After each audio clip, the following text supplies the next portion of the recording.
कर्नाटक में मुसलमानों को मैरिज सर्टिफिकेट को लेके काफ़ी दिक्कतें फेस करना पड़ रहा है, क्योंकि मैरिज सर्टिफिकेट पहले वक्फ बोर्ड या उससे पहले खाजी देते थे। खाजी के जो एक्ट है वो 2013 में अबॉलिश हो गया। उसके बाद कुछ सालों से वक्फ बोर्ड जो है ये मैरिज सर्टिफिकेट इशू कर रहा था, लेकिन पब्लिक लिटिगेशन यानी पब्लिक के तरफ से इस मामले को कोर्ट में घसीटा गया कि वक्फ बोर्ड को सर्टिफिकेट इशू करने का कोई इख्तियारात नहीं है।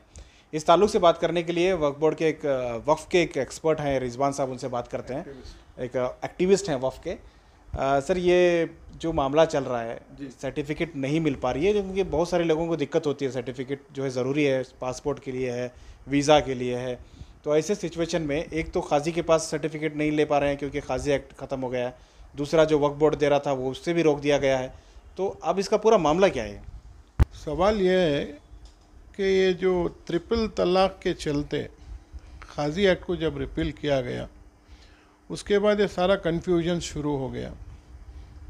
एक तरफ 24 डिस्ट्रिक्ट उलमा को ना अपने अपने मस्जिदों में पढ़ाने के वास्ते एक बात बोल डाले, दूसरे तरफ ये खाजियान जो थे कल्याण कर्नाटक के रीजन में निज़ाम का इलाका है, इस वास्ते हम ना कंटिन्यू करना बोल को एक तरफ उनका शुरू हो गया। कन्फ्यूजन गवर्नमेंट में उस टाइम को क्या था कि निकाह की जो पढ़ाने की जो सिस्टम है, वो सिस्टम को स्ट्रीमलाइन करने के वास्ते तरह तरह के हिसाब से जो वक्त के हिसाब से अमेंडमेंट्स करते चले गए, सर्कुलर्स देते चले गए, उसके ऊपर फॉलोअप होता रहा। इशू कहाँ आया, जब इमिग्रेशन को जब अप्लीकेंट जाता है एप्लीकेशन ले को इमिग्रेशन में, वहाँ कई सवालात पूछे जाते हैं, गवर्नमेंट का रिकग्नाइज होना बोलने के। इसके बाद वक्त के दायरे में क्या हुआ, मैरिज सर्टिफिकेट इशू करना गवर्नमेंट के हिसाब से, गवर्नमेंट का एक सर्कुलर जारी हुआ।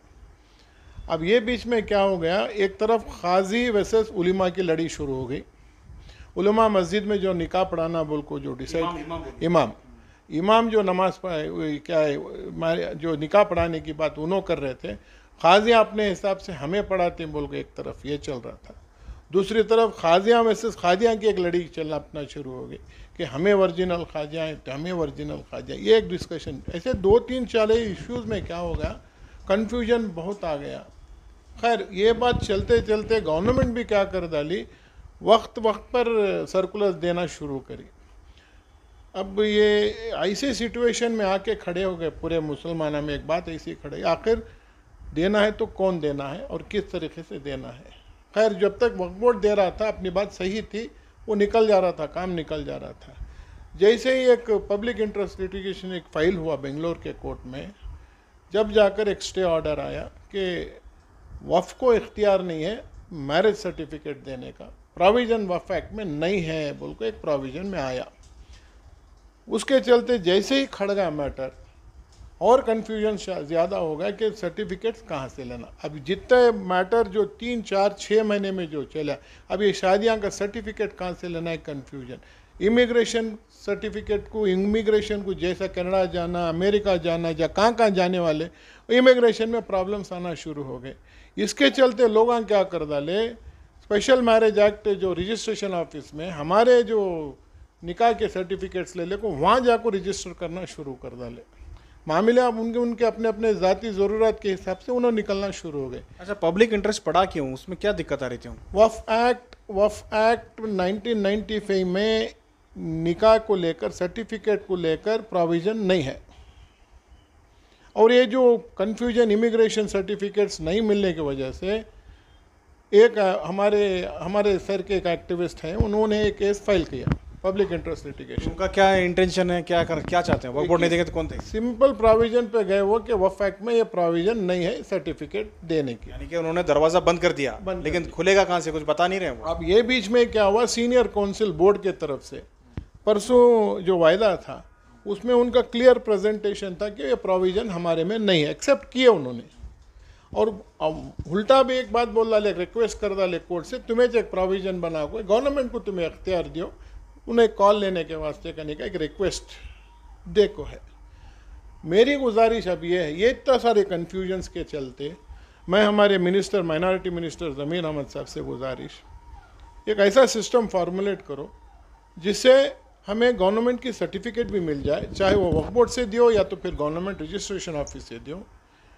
हमारे पर्सनल लॉ के चलते हमारे पर्सनल लॉ के जो इंटरेस्ट है वो डिस्टर्ब नहीं होना। मतलब उसमें काम भी चेंजेस नहीं होना। ऐसा सब एक थिंक टैंक रखो, जो भी जिम्मेदार लोग हैं, जो दानिश्वर और हजरात हैं, उनको बिठाकर क्या मायने में हमें खाजी पढ़ाने से हमने एतराज़ नहीं, उलेमा पढ़ाने से एतराज़ नहीं, पब्लिक में कन्फ्यूजन क्लियर करो। फिर चलते एक बाद 8-5 साल से देख रही कि हर मामला कन्फ्यूजन में चल रहा है।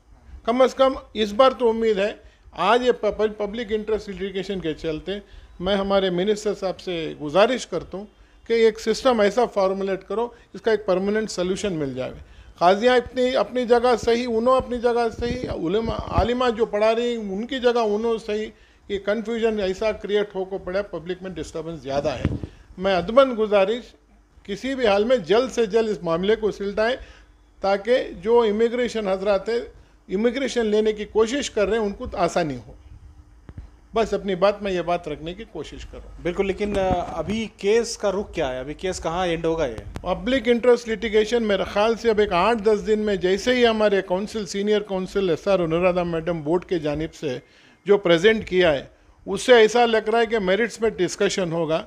मैं विजडम ऑफ द कोर्ट मैं समझता हूँ कि कोर्ट भी इस चीज़ को नज़र में रखते हुए गवर्नमेंट को डायरेक्शन देगी। एक उम्मीद है कि आप जल्द से जल्द कोई से भी एक स्कीम फार्मूलेट करने का एक सिचुएशन मेरिट्स पे जाएगा केस। हाँ, अलबत्ता ये तो क्लियर होगा कि वक्फ बोर्ड को 1995 वक्फ एक्ट हो या 2000 अमेंडेड एक्ट के तहत मैरिज सर्टिफिकेट्स देने का प्रोविज़न उनके इसमें नहीं है। ये क्लियर हो चुका है बात। बस ये बहुत बड़ा कन्फ्यूजन क्या है कि जब वक्फ एक्ट बना था उस वक्त खाजी जो है वो सर्टिफिकेट इशू करते थे। अब चूंकि 2013 में खाजी एक्ट अबॉलिश कर दिया गया, उसके बाद ये इशू कौन करेगा?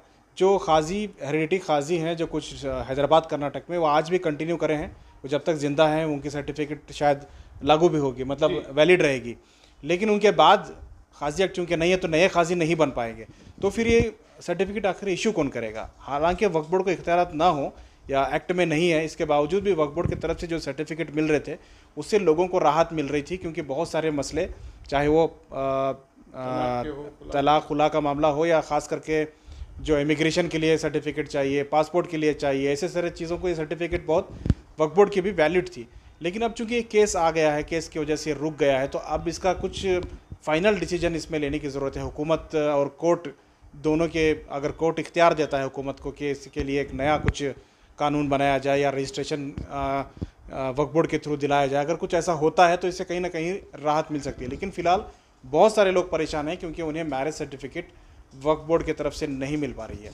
तो कुल मिला के देखते हैं कि आने वाले दिनों में कोर्ट इसका क्या फ़ैसला लेता है। लेकिन कुछ कन्फ्यूजन भी है जो हमें क्लियर भी हुए हैं, क्योंकि जो खाजी हैं, जो प्रेजेंट खाजी है, यानी कि पहले से जो खाजी थे, अवालिश होने से पहले के जो खाजी हैं, वो आज तक भी वैलिड है।